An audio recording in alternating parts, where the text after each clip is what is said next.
Hello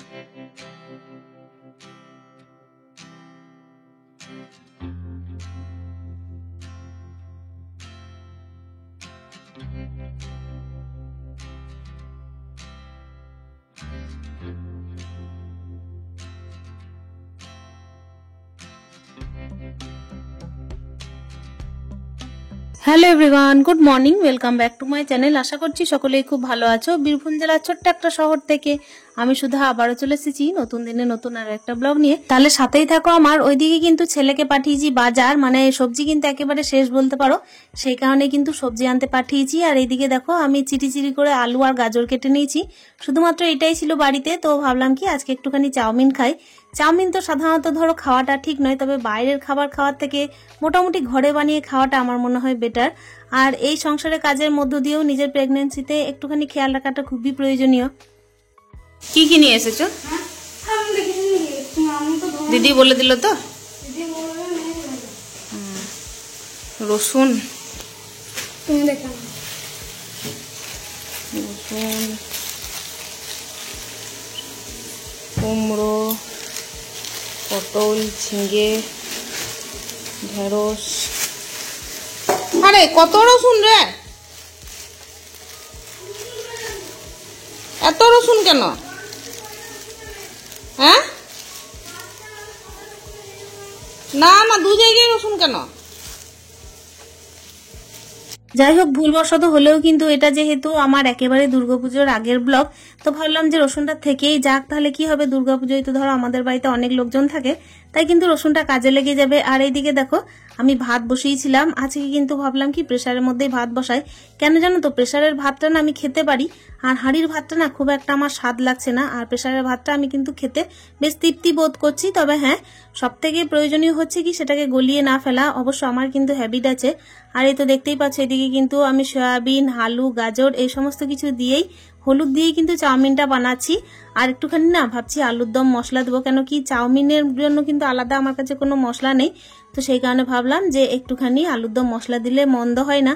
তো যাই হোক, খাওয়ার টাইমে ওই যে স্বাদটাকে আর কি নিজে নিজে ফিরিয়ে আনা, যতটা পারা যায় এই প্রেগনেন্সিতে, যতই খেতে ইচ্ছা না করুক তবুও কিন্তু ঘুরিয়ে ফিরিয়ে আমাকে কিন্তু খেতেই হবে, তাই না? একেবারে তো প্রথম দিকে খেতে পারছিলাম না, তবে ইদানিং কি হচ্ছে, ডাক্তারের ওষুধ খেয়ে মোটামুটি পারছি খেতে। আমার কিন্তু সামনে আরো একটা স্ক্যান আছে, তো সেই স্ক্যানটা নিয়ে কিন্তু আমি একটুখানি দুশ্চিন্তায় আছি। জানি না বেবি গ্রোথ কেমন হচ্ছে না হচ্ছে, এই নিয়েই আর কি।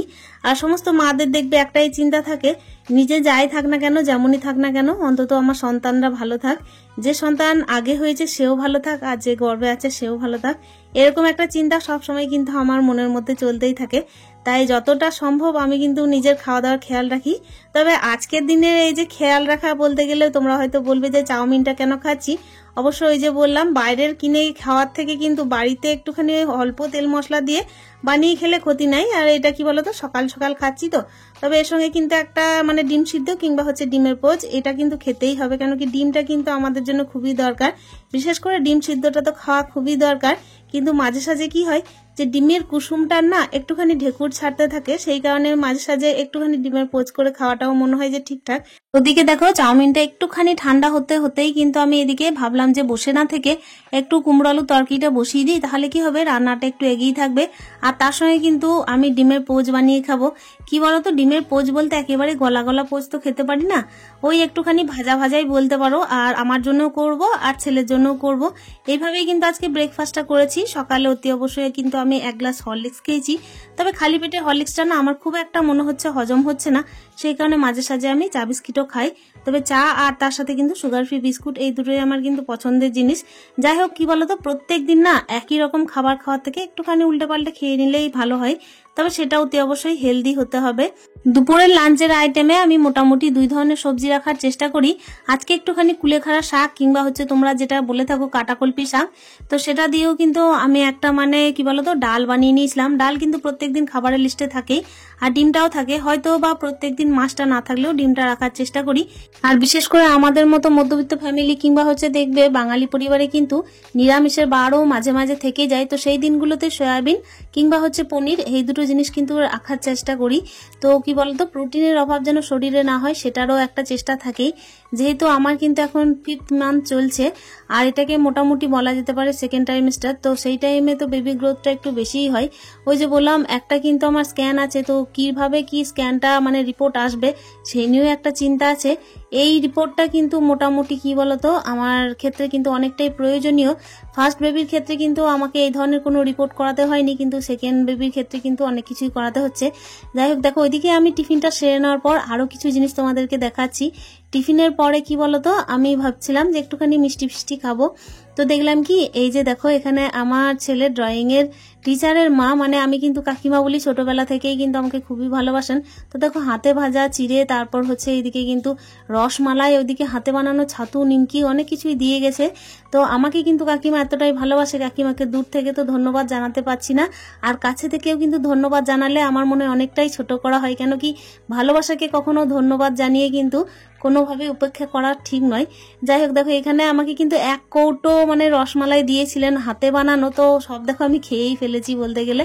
আর এই যে মাত্র দূর থেকে 3টে মোটামুটি আছে, তো ভাবলাম কি আজকে টিফিনটা সেরে নিয়েছি। আর মাঝে আমার কিন্তু ওষুধ ছিল, মানে ওই যে আয়রন ক্যালসিয়াম থাকে, তো সেই ওষুধগুলো কিন্তু তার মধ্যে একটা খাওয়ার পরে এই যে ভাবলাম একটু মিষ্টি মুখ করি, তারপর আবার তো ভাত টাত খেয়ে আবারও মাঝে আবার ওষুধ খেতে হবে। তো দেখো মাঝে না আমি কোনোভাবেই কিন্তু খালি পেট থাকি না, মোটামুটি টুকটাক করে কিছু না কিছু খেতেই থাকি, ফলটা চলে। আর বেশি কিন্তু অয়েলি ফুড আমি খাওয়া একদম পছন্দ করি না, তবে আজকে কিন্তু একেবারে ব্রেকফাস্টটা বলতে পারো অয়েলি হয়ে গেছে। আমার হাজবেন্ড কিন্তু বলছিলেন যে তুমি যে সমস্ত খাবারগুলো সকালে খালি পেটে খাচ্ছ সেটা কিন্তু আজকে একদমই খাওয়া উচিত হয়নি। তবে কি বলতো ওই যে বললাম কখনো সখনো কিন্তু স্বাদ পাল্টে খাওয়াটা খুবই দরকার। আমার কিন্তু গ্যাসের প্রচন্ড সমস্যা হয়, মানে গ্যাস অম্বলটা কিন্তু আমার প্রচন্ড পরিমাণের। তো ডাক্তারবাবুর কাছে কিন্তু গ্যাসের ওষুধটা নেওয়া হয়েছে, আমাকে কিন্তু সেভাবে কোনো বিশেষ ওষুধ বা প্রোটিন কোনো কিছুই কিন্তু ডাক্তার কনসাল্ট করেননি। তো সেই হিসাবে আমি নিজে থেকে কিন্তু খাই না, আর যেটুকু খাই সেটুকু ঘরের খাবার, আর বাইরে যেটুকু সাপ্লিমেন্ট লাগে সেটা ওই যে আয়রন ক্যালসিয়াম এইটুকুই যা। তো চলো এই যে দেখতেই পাচ্ছ রসমালাইটা কিন্তু বেশ আয়েস করেই খেলাম। কি বলতো ভালোবাসার আরেক নাম যত্ন, জানো তো? কেউ যদি কাউকে ভালোবাসে কিংবা হচ্ছে কারো যদি কেউ কেয়ার করে না, তখন কিন্তু তার প্রতি যত্নটা না দেখালে বোঝাও যায় না। আর হচ্ছে কি যত্ন কিন্তু দেখবে যাকে ভালোবাসা হয় তার প্রতি কিন্তু করা হয়। তো সেই হিসেবে কিন্তু এই কাকিমা আমাকে ভালোবাসেন বলেই যত্ন করে আমার জন্য এতগুলো খাবার বানিয়ে নিয়ে এসেছিলেন। যাই হোক খেয়ে কিন্তু খুব ভালো লাগলো, আর টেস্ট কিন্তু অসাধারণ। আর কাকিমার হাতের রান্না তো বলতেই হবে না। এই খাবারটা খাওয়ার পর কি করেছিলাম, আমার কিন্তু দুপুরের লাঞ্চের জন্য রেডি করতে হবে। এখন কিন্তু রান্না বান্নার সমস্ত কিছু শেষ করিনি। ছেলের জন্য তো ওইদিকে টিফিনটা আমি রেডি করেছিলাম, নিজেও টিফিনটা খেয়েছিলাম। আর এই যে মাছ করব, তবে কি জানো ইদানিং কি হচ্ছে আমার কোনো রকমের কোনো আর কি মশলা জাতীয় মানে অতিরিক্ত মশলা জাতীয় খাবার খেতে ভালো লাগছে না। মাছ খেলেও কিন্তু মনে হচ্ছে একটু পাতলা ঝোল করলে বেশ ভালো হয়, কলা দিয়ে আলু দিয়ে এইরকম কিছু একটা। মানে তোমরা হয়তো বলবে পেশেন্টের মতো খাবার, কিন্তু সত্যিই বলছি আমার কিন্তু একেবারে পাতলা ঝোলটা খেতে খুবই ইচ্ছা করছে, আর খুবই ভালোভাবেই খাচ্ছি আমি। অতিরিক্ত মশলা দেওয়া খাবার কিন্তু আমার একদমই পছন্দ লাগছে না। ওই কারণে কুমড়ো তরকারিটাও দেখলে যে শুধুমাত্র ফোড়ন দিয়েই রান্না করেছিলাম, আর এটাতে কিন্তু আমি ভাতটা বেশ ভালো খাচ্ছি। মাঝে কিন্তু অনেকগুলো দিন গেল যেগুলোতে কিন্তু আমি ব্লগ শেয়ার করিনি, মোটামুটি 1 সপ্তাহ হয়ে যাবে হয়তো, কিংবা হচ্ছে তারও বেশি হতে পারে ব্লগ শেয়ার করিনি। আসলে এই টাইমটা কিন্তু একদম শরীরটা খুব একটা ভালো না থাকাটাই স্বাভাবিক। ডাক্তারটা দেখিয়ে তারপর খাওয়া দাওয়াটা ঠিকঠাকভাবে করতে পেরেছি। আর তাছাড়াও কি বলতো এই টাইমে নানা রকমের সমস্যা দেখা দিয়েই থাকে শরীরের ওপর, কখনো হয়তো সকাল টাইমে ভালো, কখনো হয়তো সন্ধ্যের থেকে খারাপ, এরকম কিছু একটা। তখন কিন্তু দেখো শরীরের ওপরে এতটাই মানে অবিচার করাটা ঠিক নয় বলেই আমি কোনোভাবেই ব্লগ শেয়ার করতে পারিনি। যাই হোক এখানে দেখতেই পাচ্ছ একদম হালকা পাতলা একটা ঝোল করব। ওই যে একটা কড়াইয়ের মধ্যে আমি মাছ ভেজেছিলাম, আর একটা কড়াই কিন্তু মশলা করেছি। আসলে কি বলতো একদিকে তো টিফিন রেডি করছিলাম, সেই কারণে দুটো কড়াই তো লাগানোই ছিল। তো সেই দিকে কিন্তু আমি এদিকে মশলা ধোয়া জলটা দিয়ে এদিকে দেখো আমি রান্নাটা বসিয়ে দিয়েছি। আর সত্যি কথা বলতে কি জানো তো এইভাবে পাতলা ঝোল দিয়ে যখন ভাতটা খাই না, তখন কিন্তু 2 মুঠো ভাত আমি খেতে পারি। আর যদি আমি দেখি যে অতিরিক্ত মশলা হয়ে যায়, তখন কি আমি কোনোভাবে ওই মশলার গন্ধটা নিতে পারি না। আসলে কি বলতো আমি খুব অতিরিক্ত মশলা দেওয়া খাবার এমনি পছন্দ করি না, আর এখন তো বলতেই হবে না, যতটা আর কি পাতলা হয় ততটাই ভালো লাগে। তো চলো ওইদিকে কিন্তু দেখতেই পাচ্ছ আমি আলু দিয়েছি, কলা দিয়েছি, এদিকে ঢেঁড়স দিয়েছি, সবকিছু দিয়েই কিন্তু আমি একটা পাতলা ঝোল করে নিলাম। আর এইদিকে রান্না বান্না কমপ্লিট করে দেখতেই পাচ্ছ মাসিকে বললাম কি যে মাসি যে সমস্ত আর কি বালিশের কভারগুলো তুমি কেচেছো, তো সেগুলোর মধ্যে আমার পাশ বালিশের কভারগুলো পরাতে একটুখানি মানে অস্বস্তি হয়। তো ওই কারণে মাসিকে বললাম তুমি একটু হেল্প করো, আর ছোট বালিশের কভারগুলো আমি পরিয়ে নিচ্ছি। তাতে কি হবে মানে সুবিধা হবে এই আর কি, মাসি চলে যাওয়ার আগে যতটা আর কি কাজ করিয়ে নেওয়া যায়। আর এই সময় কি বলতো, নিজেকে তো অ্যাক্টিভ থাকতে হয়, তার সঙ্গে সঙ্গে সাবধানে কাজও করতে হয়। তো সাবধানে তো মার নেই, সেই কারণে চেষ্টা করি যতটা পারা যায় সাবধানে কাজ করার। আর অতি অবশ্যই একটুখানি মানে বলতো হেলথ কনসিয়াস থাকাটা খুব দরকার। মানে খাওয়া দাওয়ার বিষয়ের কথা বলছি। একা ঘরে কি হয় যে কোনো জিনিসটা না নিজে নিয়ে খেতে ইচ্ছে করে না, জানো তো, নিজের জন্য কিছু করতে আর কি ইচ্ছে করে না। তবে ইদানিং কি হচ্ছে, কাউকে ভালো রাখার জন্য, নিজে ভালো থাকার জন্য এগুলো আর কি ভাবতেই হচ্ছে, নিজে নিজে করেও খেতে হচ্ছে, এনেও খেতে হচ্ছে, এরকম বিষয় একটা। তবে কেউ থাকলে হয়তো আরো ভালো হতো, জানো তো। কখনো সখনো হয় কি যে অলসতা চলে আসে, মনে হয় কি যে ওই থাক আর হয়তো খাবো না, কিংবা হয়তো এই জিনিসটা খেতে ইচ্ছে করছে, কেই বা আনবে, এরকম কিছু একটা। সবসময় সবাইকে বলতে ইচ্ছে করে না। মারা তো এমনি সাধারণত দূরেই থাকে, দূরে বলতে কি কাছাকাছি বাবার বাড়ি হলেও সবসময় তো ধরো সচরাচর বাড়ির মধ্যেই থাকে না, তো সেই কারণে তাদেরকেও সমস্ত কিছু বলা হয় না।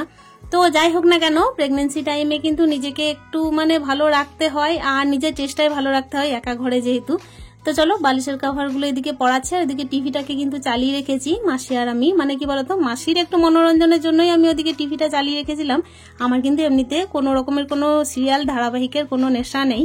বিছানা বালিশ সমস্ত কিছু সুন্দর করে একটু ভালোভাবে গুছিয়ে নিলাম। আর সব সময় কিন্তু এখন মানে কি বলতো, দৌড়ে দৌড়ে না কাজ করতে পারি না। এই যে দুমদাম করে বিছানার উপরে চাপলাম নামলাম, এগুলো আর পেরে উঠছি না।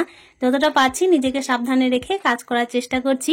এদিকে কিন্তু খাওয়া দাওয়াটাও টাইমে করতে হবে, সেই কারণে চেষ্টা করলাম আর দেরি করবো না। চলো এবার খাওয়া দাওয়াটা সেরে ফেলি। সাধারণত অটাইম করে খাওয়া একদম পছন্দ করছি না, যদি বা মানে অস্বস্তি না থাকে শরীরে। আর আজকেও কিন্তু টাইমলি দেখো খাবার নিয়ে চলে এসেছি। একটা ঘরোয়া ঘি নিয়েছি পাশের বাড়ি থেকে, এই ঘিটা কিন্তু আমার খুব ভালো লেগেছে। লেবু আর এদিকে লবণ আছে, একটু কুমড়োর তরকারি, ওদিকে আছে দেখো কাটা কলপি দিয়ে ডাল করেছি, আর ওদিকে মাছের ঝোল। মোটামুটি সবই হালকা পাতলা রান্না, যে টাইমে আর কি প্রেগনেন্সিতে যেগুলো দরকার সেগুলোই করার চেষ্টা করছি। তাহলে চলো আজকে লাঞ্চ কমপ্লিট করা দিয়েই কিন্তু ভিডিওটা শেষ করবো। আশা করছি আজকের ভিডিওটাও তোমাদের প্রত্যেকের খুব ভালো লেগেছে। দেখা করছি নেক্সট ভিডিওতে। প্রত্যেকে ভালো থেকো, সুস্থ থেকো, স্টে হ্যাপি, হ্যাপি মন, টাটা।